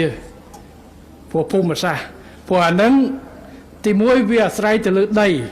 ប៉ុន្តែឥឡូវបច្ចេកវិទ្យាគេអាចយកពូជនឹងយកទៅផ្សំ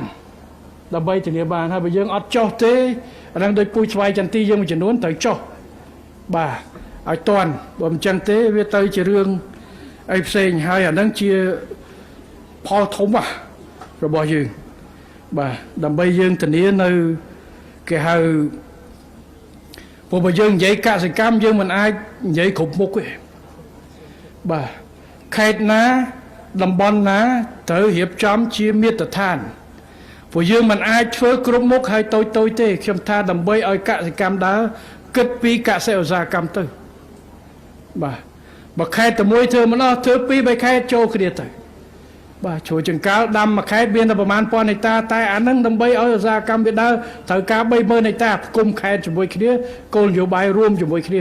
នៅតាមស្អីដែរយើងហៅថាគោលនយោបាយជំរុញការវិនិយោគបាទ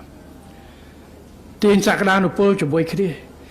បើគេជិះឡានមកមួយថ្ងៃមកម្ដុលគិរីយូរគេមកតែបើមកបាន3ថ្ងៃគេមកដើរ4ខេត្តអានឹងអាច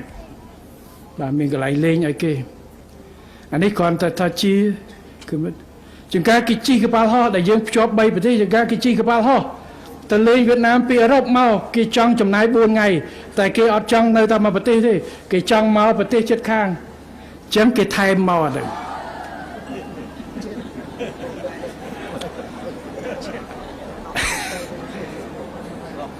ថ្នាក់ទីម៉ាននោះថ្នាក់11ចឹងឆ្នាំក្រោយជាប់ហើយទេវតាប្រុសព្រំហើយតែរៀនផងណា5000នាក់ហេងតែមួយកន្លែងទៅជាជុំតែមួយកន្លែងណា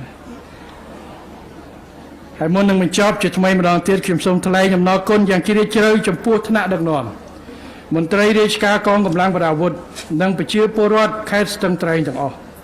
ដែលតែងតែជឿទុកចិត្តនិងគាំទ្រយ៉ាងពេញទំហឹងចំពោះការដឹកនាំរបស់រាជរដ្ឋាភិបាលក្រោមការដឹកនាំរបស់គណៈបកប្រជាជនកម្ពុជាទាំងគ្រប់អាណត្តិកន្លងទៅក្រោមការដឹកនាំរបស់សម្ដេចកម្មាសេនាបតីតេជោហ៊ុនសែនអតីតនាយករដ្ឋមន្ត្រី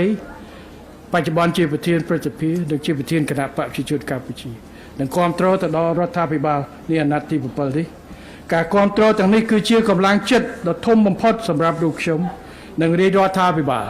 ក្នុងការបន្តដឹកនាំនាវាកម្ពុជាឆ្ពោះទៅកាន់កោះសន្តិភាពប្រកបដោយវិបុលភាពសុភមង្គលនិងរុងរឿងជាទីបញ្ចប់ជាមួយនឹងការដាក់ឲ្យប្រើប្រាស់ជាផ្លូវការនៅសមិទ្ធផលនានានៅក្នុងក្រុងស្ទឹងត្រែងខេត្តស្ទឹងត្រែងខ្ញុំសូមជូនពរឲ្យដើមលោកជំទាវលោកស្រីនិងអង្គពិធីទាំងមូលសូមមានសុខភាពល្អបរិបូរណ៍សុភមង្គលក្នុងក្រុមគ្រួសារនិងសម្រេចបាននូវជោគជ័យក្នុងភារកិច្ចរៀងៗខ្លួនក្រោមម្លប់ដ៏ត្រជាក់នៃសុខសន្តិភាពព្រមទាំងសមស្របសំប្រកបដោយពុទ្ធពរនិងពរទាំង5ប្រការគឺអាយុវណ្ណៈសុខៈពលៈនិងបដិភិនៈកំបីគ្លៀងគ្លាតឡើយ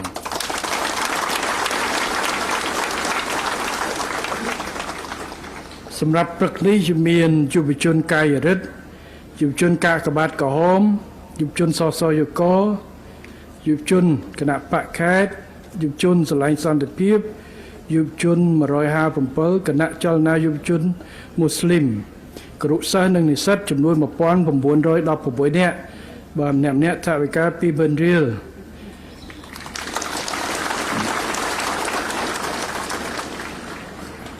អាចគុំគ្នា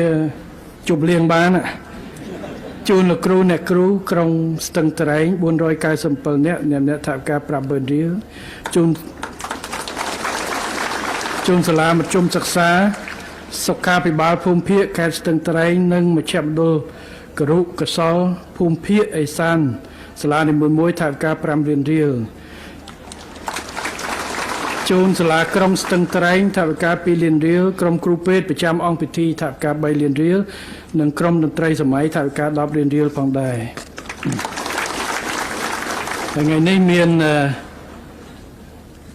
បងប្អូនសិល្បករសិល្បករនេះក៏ធ្វើដំណើររាប់រយគីឡូមកដែរខាងណាចេះឆ្វេងស្ដាំហើយកាលណាបាទលោកស្រីមេងកែវពេជ្រចិន្តា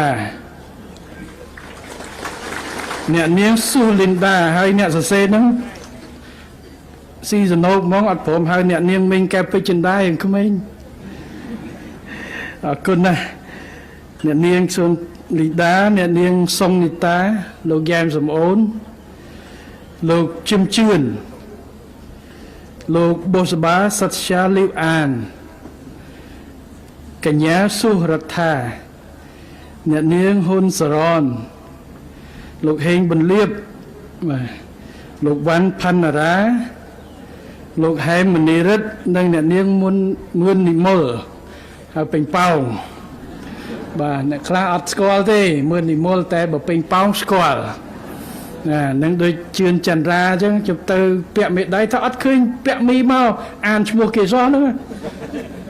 បាទអរគុណណាស់បានអញ្ជើញមកហើយនេះក្មេងៗក្មួយអាចដុលយើងមកកុំភ្លេចថតរូបផងមុនគាត់ទៅវិញធ្វើដំណើរឆ្ងាយកម្រមកណាបានជួបណាអរគុណណាស់បានចូលរួមថ្ងៃនេះបាទហើយក៏មានក្រុមតន្ត្រីអង្គភាពប្រឆាំងភេរកម្មមានអ្នកចម្រៀងនិងតារាសម្ដែងបាទចូលរួមផងដែរអរគុណណាស់បាទហ្នឹងហើយអញ្ចឹងអរគុណសាជាថ្មីជូនដល់អាដាមលោកជំទាវមកលោកស្រីលោកអ៊ំពូមេងបងប្អូនទាំងអស់ដែលបានជើញ